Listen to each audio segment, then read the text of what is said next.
बोलूं? अभी कुछ और चीज़ें लिखेंगे तो बाद में लिख लेना, ठीक है?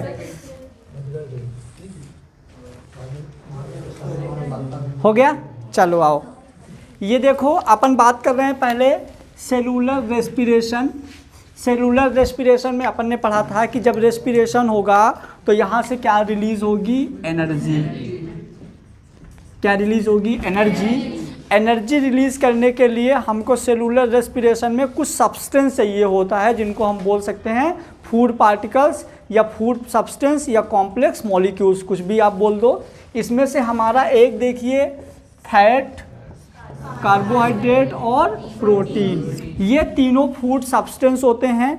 यदि फैट का ब्रेक डाउन होता है तो हमको बनता है फैटी एसिड और ग्लिसरॉल।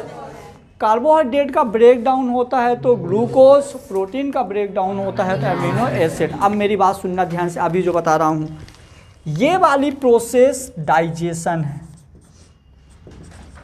ये वाली प्रोसेस डाइजेशन है, ये वाली प्रोसेस डाइजेशन।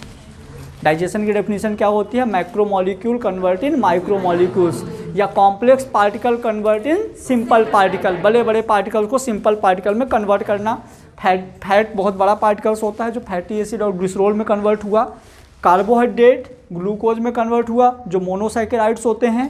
फिर जो हमारा प्रोटीन्स होता है एमिनो एसिड में कन्वर्ट हुआ। इन सबको आप डिफाइन भी बोल सकते हो। प्रोटीन की definition polymerization of amino acid, group of glucose, carbohydrate, mixture of this fat. Clear हुआ? अब अपने को मेनली जो अपने सिलेबस में है, अपने सिलेबस में मेनली क्या है? ग्लूकोज। अपने सिलेबस में मेनली क्या पढ़ना है? ग्लूकोज। तो ग्लूकोज का अब समझना, ग्लूकोज का सेल के साइटोप्लाज्म में ग्लाइकोलाइसिस होगा। ग्लूकोज का सेल के साइटोप्लाज्म में क्या होगा? ग्लाइकोलाइसिस होगा। और ये ग्लूकोज हमारा कन्वर्ट हो जाएगा पायरुविक एसिड में। मतलब कि ग्लूकोज से पायरुविक एसिड वाली जो प्रोसेस है साइटोप्लाज्म में होगा। फिर जो पायरुविक एसिड से हमारा एसिटाइल कोलाइन एंजाइम होगा, एसिटाइल, तो यहाँ पे बनेगा अपना लिंक रिएक्शन। क्या बनेगा? लिंक रिएक्शन जो पेरिफेरल माइटोकॉन्ड्रियल स्पेस में होगा। कहाँ होगा? अभी ये और अच्छे समझाऊंगा। लिंक रिएक्शन से अब देखो ग्लूकोज कन्वर्ट हो गया पायरुविक एसिड में, पायरुविक एसिड कन्वर्ट हो गया एसिटाइल कोलाइन में। एसिटाइल कोलाइन जो था एनर्जी बाहर निकाल के, ये एनर्जी के बंडल्स हैं, एनर्जी बाहर निकाल के और वाटर और कार्बन डाइऑक्साइड में कन्वर्ट हो गया। और ये वाटर और कार्बन डाइऑक्साइड एक्सक्रीशन के थ्रू बॉडी से बाहर निकल गए। ये हुआ एक्सपिरेशन और ये हो जाएगा अपना H2O, वही एक्सक्रेटरी सिस्टम में किडनी और इन सब के थ्रू वाटर। तो ये दोनों चीज़ें बाहर निकल गई। यहाँ पे जब एनर्जी के बंडल्स होते हैं तो यहाँ पे कुछ इलेक्ट्रॉन बचे हुए होते हैं, क्योंकि मैंने बोला था हर एक प्रोसेस इलेक्ट्रॉन के वजह से होती है। तो जो इलेक्ट्रॉन बचे हुए होते हैं उसको हम एक अलग से साइकिल में पढ़ेंगे, इलेक्ट्रॉन ट्रांसपोर्ट सिस्टम, इसको अभी देखेंगे। तो अपने को मेनली ये पढ़ना है। अब याद रखिएगा जो प्रोटीन है, ये भूल भी जाएगा तो कोई दिक्कत नहीं, जो प्रोटीन का एमिनो एसिड्स होते हैं, एमिनो एसिड जो है इसका ब्रेक डाउन साइटोप्लाज्म में भी हो सकता है, break down peripheral mitochondrial space में भी, ब्रेक डाउन क्रेब्स साइकिल में भी, लेकिन कम, ज़्यादा रोल नहीं होता। फैटी एसिड का ये बाद में तुम लोगों को MBBS में बहुत अच्छा पढ़ने को मिलता है, बीटा ऑक्सीडेशन। फर्स्ट ईयर में 7 मार्क्स का क्वेश्चन आता है, right the short notes on beta oxidation, तो अपने की ज़रूरत नहीं है। और मतलब बस फैटी एसिड का बीटा ऑक्सीडेशन होता है, एसिटाइल कोलिन में कन्वर्ट हो जाता है, और ग्लिसरॉल का ग्लाइकोलाइसिस होता है, पायरुविक एसिड में कन्वर्ट हो जाता है। बस अपने को इतना नीट के लिए याद रखना है, बहुत बार पूछा जाता है जो हम ध्यान नहीं देते। कितना? फैटी एसिड का बीटा ऑक्सीडेशन होता है फैटी एसिड का बीटा ऑक्सीडेशन होता है, एसिटाइल कोलाइन में कन्वर्ट होता है, ग्लिसरॉल का ग्लाइकोलाइसिस होता है और पायरुविक एसिड में कन्वर्ट होता है। क्लियर हुआ?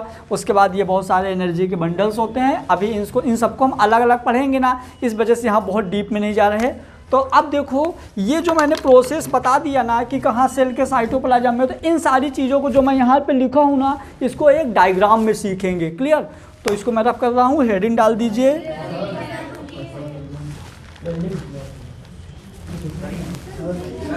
हाँ,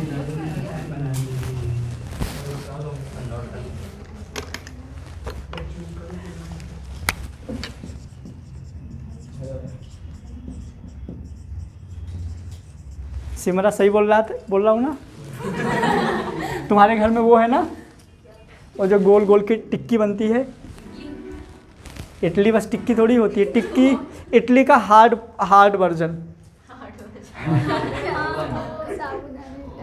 इडली सॉफ्ट वर्जन होता है, उसका हार्ड वर्जन नहीं होता, उससे थोड़ा फूला हुआ।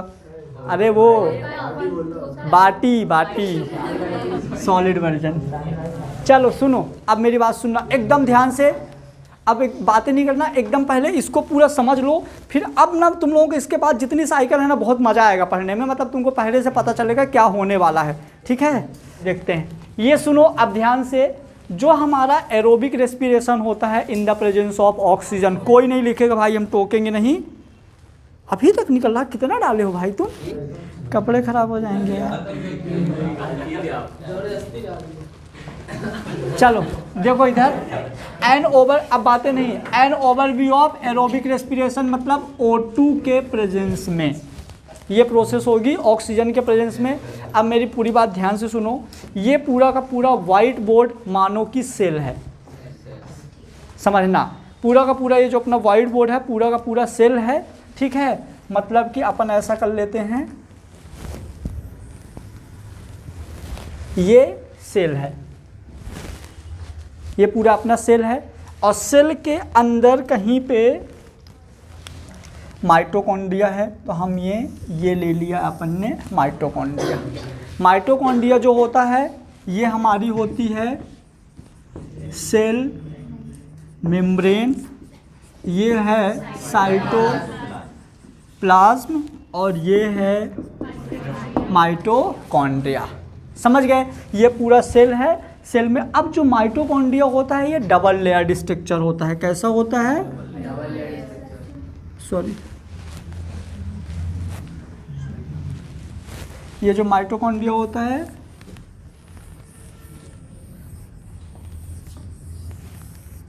डबल लेयर्ड स्ट्रक्चर होती है। बाहर वाले को हम बोलेंगे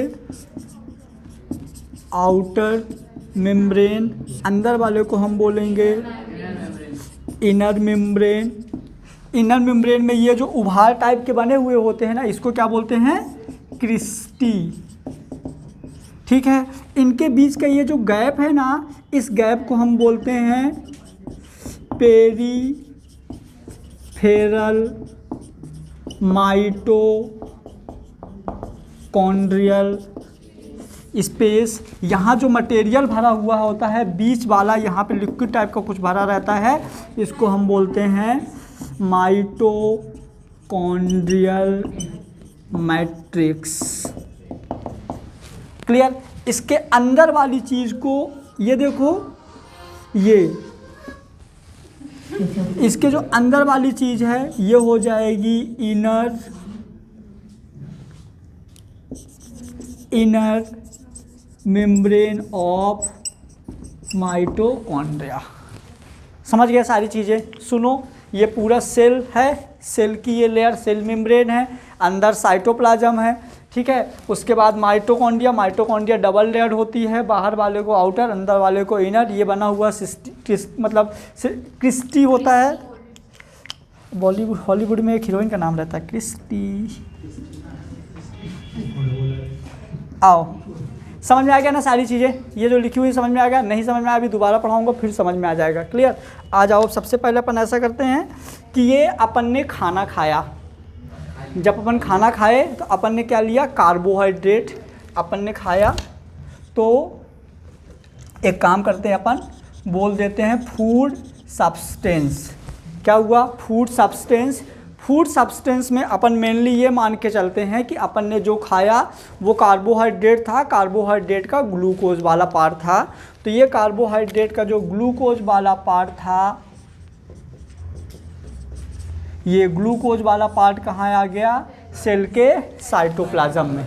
समझते जाना, ग्लूकोज वाला पार्ट आ गया सेल के साइटोप्लाज्म में, और इस साइटोप्लाज्म का क्या होगा, ग्लाइकोलाइसिस, मतलब सॉरी ग्लूकोज का क्या होगा, ग्लाइकोलाइसिस। इस ग्लूकोज का हुआ, बाप रे अभी तक निकला पूरा, तुमने सीसी का ही भर दिया था क्या? सारे तो अभी नहीं डाला था। ये तो कि अभी तक क्यों निकल रहा है? क्या पता, ऐसे बाहर से इतनी डाल दिए? हाँ उसमें गया ही नहीं, लगता सीसी में भर गया था, कोई बात नहीं। चलो, ग्लूकोज का होगा ग्लाइकोलाइसिस, और ग्लाइकोलाइसिस के बाद इसका क्या बनेगा, पायरुविक एसिड। क्लियर हुआ? समझना, हमने खाना खाया, फूड सब्सटेंस, फूड सब्सटेंस से इसका होगा डाइजेशन, डाइजेशन के बाद बना ग्लूकोज, प्रोटीन के डाइजेशन के बाद एमिनो एसिड, अब फैट के डाइजेशन के बाद फैटी एसिड और ग्लिसरॉल। तो ये हमारा इसका जैसे डाइजेशन हुआ तो सेल के साइटोप्लाज्म में क्या आ गया, ग्लूकोज, और जो ग्लाइकोलाइसिस हुई ये हुई सेल के साइटोप्लाज्म में। ये दोनों क्वेश्चन है, याद रखिएगा। पहली बात कि ग्लूकोज का ग्लाइकोलाइसिस होता है साइटोप्लाज्म में, लास्ट प्रोडक्ट बनता है पायरुविक एसिड। अभी पायरुविक एसिड कहाँ है, साइटोप्लाज्म में। अभी पायरुविक एसिड कहाँ है, साइटोप्लाज्म में। अब ये पायरुविक एसिड जो होता है तो लिंक रिएक्शन के थ्रू बनाएगा एसिटाइल कोलिन, ये बनाएगा यहाँ बनेगा एसिटाइल कोलाइन ए, है ना, ये यहाँ। और इस रिएक्शन को अब मतलब ध्यान देना, यहाँ पे देखो ये साइटोप्लाज्म है, ये साइटोप्लाज्म है, ये माइटोकॉन्ड्रिया है, ये साइटोप्लाज्म है, ये माइटोकॉन्ड्रिया है। तो साइटोप्लाज्म और माइटोकॉन्ड्रिया को जो लिंक करता है, जोड़ने का काम करता है, उस रिएक्शन को हम बोलेंगे लिंक रिएक्शन। तो यहाँ पे होगा लिंक रिएक्शन, जो कि कहाँ पे होगा, पेरीफेरल माइटोकॉन्ड्रियल स्पेस, इस जगह में हो रही है। तो पेरीफेरल माइटोकॉन्ड्रियल स्पेस। कितने क्वेश्चन बनते हैं, ये सारा एक एक पॉइंट एक एक क्वेश्चन है, यहाँ फालतू की एक भी चीज़ें नहीं है, समझना ध्यान से। क्लियर? क्या देखो, ग्लूकोज का ग्लाइकोलाइसिस हुआ साइटोप्लाज्म में, बना पायरुविक एसिड, फिर लिंक रिएक्शन हुई, फर्स्ट सेकेंड लिंक रिएक्शन हुई पेरीफेरल माइटोकॉन्ड्रियल स्पेस में, और बन गया एसिटाइल कोलाइन। अब ये मतलब पेरीफेरल माइटोकॉन्ड्रियल स्पेस में आ गया, पेरीफेरल माइटोकॉन्ड्रियल स्पेस से ये कहाँ चला जाएगा, अंदर। कहाँ चला जाएगा, अंदर। और इसके अंदर होगा क्रेब्स साइकिल। क्या होगा इसके अंदर, इसके अंदर होगा क्रेब्स साइकिल, जो कि होगी कहाँ पे, माइटोकॉन्ड्रियल मैट्रिक्स। ये हो गया माइटोकॉन्ड्रियल मैट्रिक्स। माइटोकॉन्ड्रियल मैट्रिक्स में हुआ क्रेब्स साइकिल। क्रेब्स साइकिल में हमारा जो NADPH2, FADPH2, ATP वगैरह निकल जाएंगे, और यहाँ से जो इलेक्ट्रॉन बचेंगे तो ये इलेक्ट्रॉन यहाँ से चले जाएंगे इसके इनर मेम्ब्रेन में, और यहाँ पे एक दूसरी साइकिल होगी जिसको हम बोलेंगे क्या, ETS, electron transport system. Electron transport system ये कहाँ होगा, तो ये होगा अंदर वाले मेम्ब्रेन में, तो हम इसको बोल देंगे ये हमारा होगा inner membrane of mitochondria. Inner membrane of mitochondria. मतलब यदि अपन क्वेश्चन की बात करें कि यहाँ से कितने सारे क्वेश्चंस बन सकते हैं, ठीक है, यहाँ ETS कंप्लीट होने के बाद ये हमारा पूरा ग्लाइकोलाइको हमारा पूरा कंप्लीट हो गया, हमको यहाँ एनर्जी मिल जाएगी।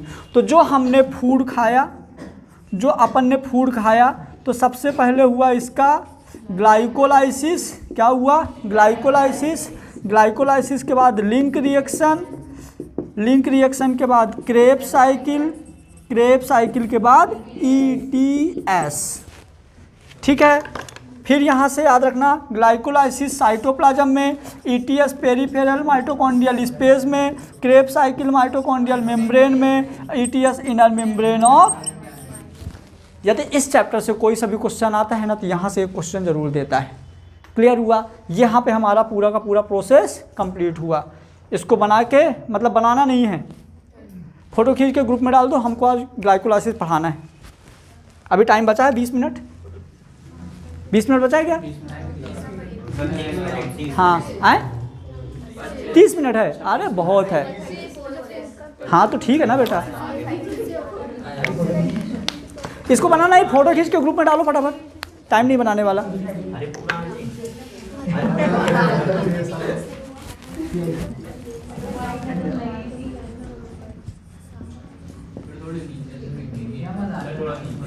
नहीं दिख रहा है, कोई दिक्कत नहीं, लिख के चिपका दूंगा।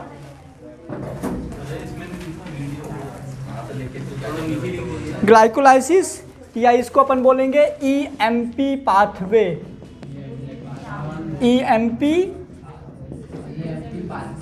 ईएमपी पाथवे क्यों बोलते हैं? क्योंकि सुनना ध्यान से, हाँ ईएमपी पाथवे क्यों बोलते हैं? क्योंकि जो ग्लाइकोलाइसिस दिया गया था ना, 3 साइंटिस्टों ने मिलकर ही दिया था। Embden, Meyerhof Parnas, Embden Meyerhof Parnas, EMP बोलो, इम्बडेन, अभी लिख दूंगा, Embden Meyerhof Parnas, Parnas, ठीक है, इम्बडेन मेयर ऑफ पार्नस। सुनो फटाफट, जब तक मैं बना रहा हूं तो साथ में बनाते जाओ, यदि बनाना हो तो। देखो ये दिख रहा है क्या दीपक? ग्लूकोज, सुनो एक बार सुन लो ध्यान से, जो ग्लूकोज है मतलब जैसे अपन इसका ग्लाइकोलाइसिस होता है तो कुछ हार्मोन से एंजाइम के प्रेजेंस में ग्लूकोज बनाता है, ग्लूकोज 6 फॉस्फेट, फिर ग्लूकोज 6 फॉस्फेट से बनता है फ्रक्टोज 6 फॉस्फेट। तुम बोलोगी मेरे को पता है। अब फ्रक्टोज 6 फॉस्फेट के बाद बनता है फ्रक्टोज 1,6 डाइफॉस्फेट, फिर छोड़ो कितने निकलते हैं, फिर आएगा फ्रक्टोज 1,3 डाइफॉस्फेट, यही था ना, 1,6 डाइफॉस्फेट, अरे यही था, 1,6 डाइफॉस्फेट। हाँ ये 9th नंबर। फर्स्ट 1 2 3 4 5 6 7 8 9,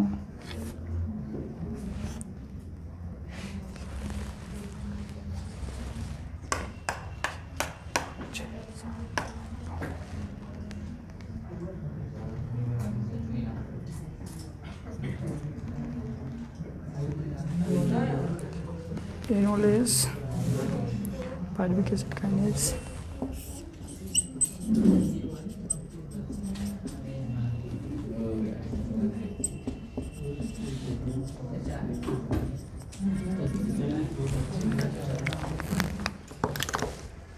हो गया, स्क्रीनशॉट लेना इतने ही है। हाँ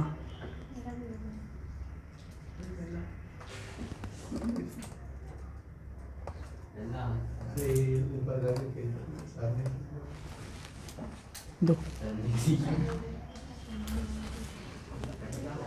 काम करो था थोड़ा।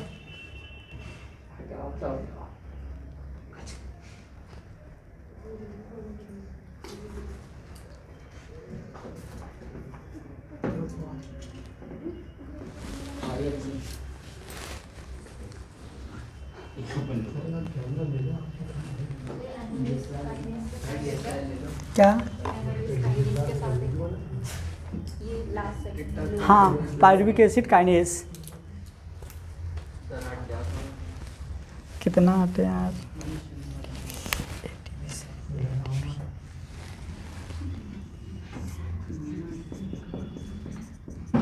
क्या सीख रहे हैं? ग्लाइकोलाइसिस। ग्लाइकोलाइसिस को हम ईएमपी पाथवे भी बोलते हैं क्योंकि इसको 3 साइंटिस्टों ने मिलकर दिया था। कौन कौन से? ई से इम्बेडेड, मेयर हाफ और पार्नस।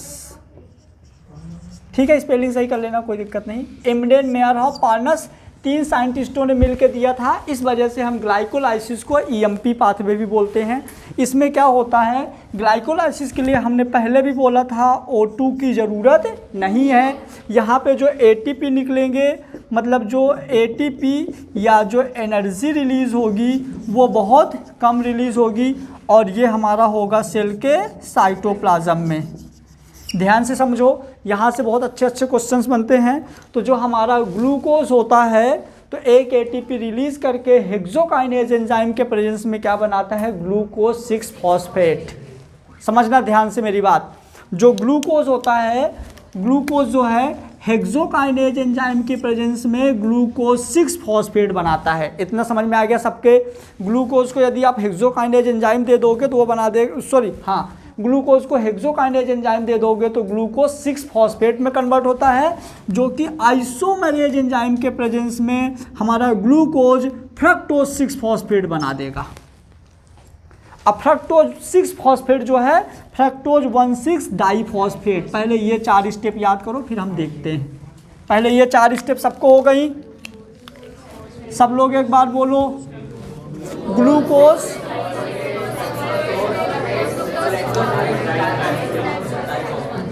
ग्लूकोज हेक्सोकाइनेज एंजाइम के प्रेजेंस में ग्लूकोज 6 फॉस्फेट और ग्लूकोज 6 फॉस्फेट आइसोमेरेज एंजाइम के प्रेजेंस में फ्रक्टोज। सबको हुआ 4 स्टेप? Very good. अब आ जाओ, अब थोड़ा अलग। अब जो फ्रक्टोज 1,6 डाइफॉस्फेट है ये एल्डोलेज एंजाइम के प्रेजेंस में बना देगा 3-फॉस्फोग्लिसरल्डिहाइड। हिंट के लिए यहाँ पे लिख दो CHO। 3-फॉस्फोग्लिसरल्डिहाइड क्या बनाएगा? 3-फॉस्फोग्लिसरल्डिहाइड। क्लियर? और 3-फॉस्फोग्लिसरल्डिहाइड यहाँ पे जो एंजाइम्स होते हैं वो एब्सेंट होते हैं, तो ये फॉस्फेट H3PO4, ठीक है, H3PO4 के प्रेजेंस में हमारा सुनना 3-फॉस्फोग्लिसरल्डिहाइड जो है, तो जैसे आप इसको H3PO4 दोगे ना तो ये 1,3 डाइफॉस्फोग्लिसरल्डिहाइड बना देगा। कहीं बाई लिखा रहता है वो भी ठीक है, समझना ध्यान से मेरी बात। 3-फॉस्फोग्लिसरल्डिहाइड 1,3 डाइफॉस्फोग्लिसरल्डिहाइड, सब कुछ सेम है। 3 के जगह आ गया 1,3 डाइफॉस्फो, क्योंकि देखो पहले 3 था मतलब एक ही था, अब 2 हो गया, एक वाला एक 3 वाला, नाम के पहले डाई लगाते हैं। पहले एक था सिर्फ 3 वाला तो फॉस्फोग्लिसरल्डिहाइड, इस बार 2 आ गए, 1 वाला और 3 वाला तो डाइफॉस्फोग्लिसरल्डिहाइड। क्लियर? अब डाइफॉस्फोग्लिसरल्डिहाइड का आप डिहाइड्रोजिनेज एंजाइम के प्रेजेंस में हमारा 1,3 डाइफॉस्फोग्लिसरिक एसिड। समझना, पहले क्या था? एल्डिहाइड, अब बन गया हमारा एसिड। सेम है सब क्या? 1,3 डाइफॉस्फोग्लिसरल्डिहाइड 1,3 डाइफॉस्फोग्लिसरिक एसिड। देखो क्या बनाएगा? Glyceric acid.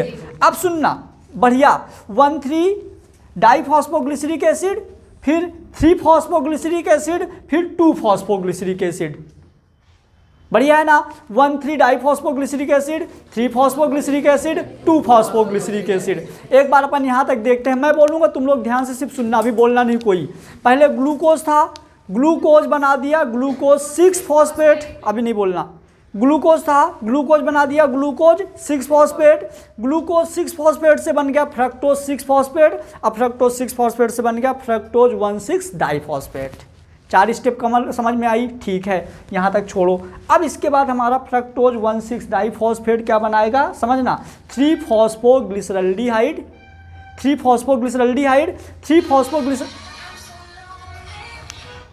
3-फॉस्फोग्लिसरल्डिहाइड। अब यहाँ पे चेंजिंग, यहीं पे सबसे ज़्यादा भूलता है, तुम लोगों से पूछोगे तुम लोग यहीं भूलोगे।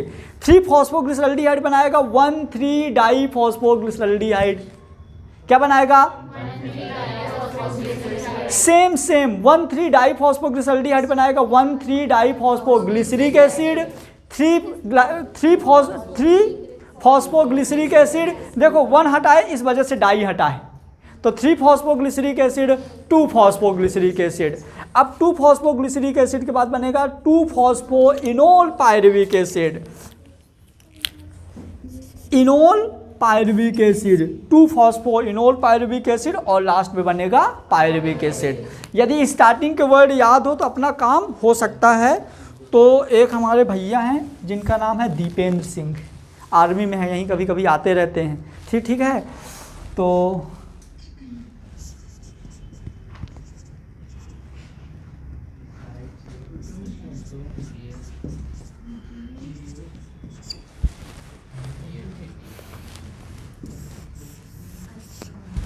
गर्लफ्रेंड 22 पे दीपेंद्र 24। समझ गए? 2G 2F, 1G से ग्लूकोज, फिर ग्लूकोज 6 फॉस्फेट, फिर F से फ्रक्टोज, अब फ्रक्टोज 1,6 डाइफॉस्फेट, गर्लफ्रेंड का काम हुआ। फिर P, ठीक है, P मतलब फॉस्फोग्लिसरल्डिहाइड, फॉस्फोग्लिसरल्डिहाइड, फॉस्फोग्लिसरल्डिहाइड मतलब P गया। फिर D डाइफॉस्फोग्लिसरल्डिहाइड और डाइफॉस्फोग्लिसरिक एसिड, 2 D भी गए। लास्ट के 4 P, फॉस्फोग्लिसरिक एसिड, अच्छा हाँ 3 फॉस्फोग्लिसरिक एसिड और 2 फॉस्फोग्लिसरिक एसिड, मतलब फॉस्फोग्लिसरिक एसिड, फॉस्फोग्लिसरिक एसिड, फिर फॉस्फोइनोल पायरुवेट और पायरुविक एसिड। देखना यहाँ से, glucose 6 phosphate, fructose 6 phosphate, fructose 1,6 diphosphate, फिर फॉस्फो नहीं, पहले एसिड नहीं था, phosphoglyceraldehyde, 1,3 डाइफॉस्फोग्लिसरल्डिहाइड, 1,3 diphosphoglyceric acid, 3 phosphoglyceric acid, 2 phosphoglyceric acid, phosphoenol pyruvate और पायरुविक एसिड। समझ में आया? तो ये हो जाएगा हमारा ग्लाइकोलाइसिस पूरा। अब इसके बाद इसके एंजाइम कैसे याद रखोगे? इसका एंजाइम का मैं ट्रिक नहीं बता सकता, बस लिख सकता हूँ। अब तुम लोग अपने हिसाब से, तुमने क्या बनाया तुम बता दो। क्यों, तुम भी ऐसी कुछ बनाई क्या? चलो, तो इसका 5th नंबर का हम हटा देंगे, 1 2 3 4, 5वें नंबर का नहीं, बाकी ऐसे हाई जो भी टाइम पे, हाई पढ़ लो टाइम पे, अच्छा तो है। यहाँ से हो जाएगा hexokinase, isomerase, aldolase. 5th number हटा देना है, 1 2 3 4, यहाँ का हटा देना। Dehydrogenase, trans phosphorylase, mutase, enolase, pyruvic acid, kinase. ऐसा कौन है जिसको सारे के सारे एंजाइम, पहले ऐसा कौन कौन है जिनको पूरा याद हो गया ग्लाइकोलाइसिस? याद है? और आपको भी याद हो गया? तुमको याद है? आपको टाइम बताना कितना हुआ बेटा? फिक्स 6 बजने का भी 2 मिनट है। 1 मिनट टाइम दिया याद करने के लिए, 1 मिनट बाद पूछूंगा, बन जाएगा जिनसे वो जाता जाएगा, जिनको नहीं बनेगा यहीं बैठा रहेगा। अरे इतना, अब तो ट्रिक भी बता दिया ना। गर्लफ्रेंड 22 पे DP 24। हाँ नहीं, अभी नेक्स्ट क्लास के लिए क्रेब साइकिल आ जाएगी। ये जो पायरुविक एसिड बना ना यहाँ पे, ये पायरुविक एसिड आगे बनाएगा एसिटाइल कोलाइन और कहाँ चला जाएगा? पेरिफेरल माइटोकॉन्ड्रियल स्पेस में, जो कि नेक्स्ट क्लास में अपन पढ़ेंगे क्रेब साइकिल।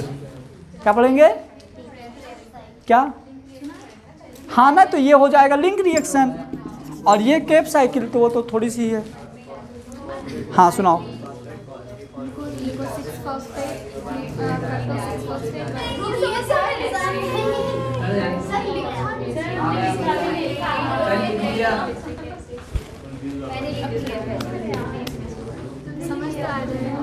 आप बोल सकते हो।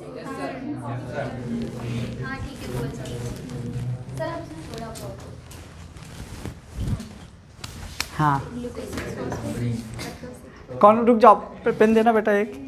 एक का नाम लिख लेता हूँ, एक ही से पूछूंगा, सबके लिए टाइम नहीं है। जिसका नंबर फंस जाएगा वो वाला होता तो समझ में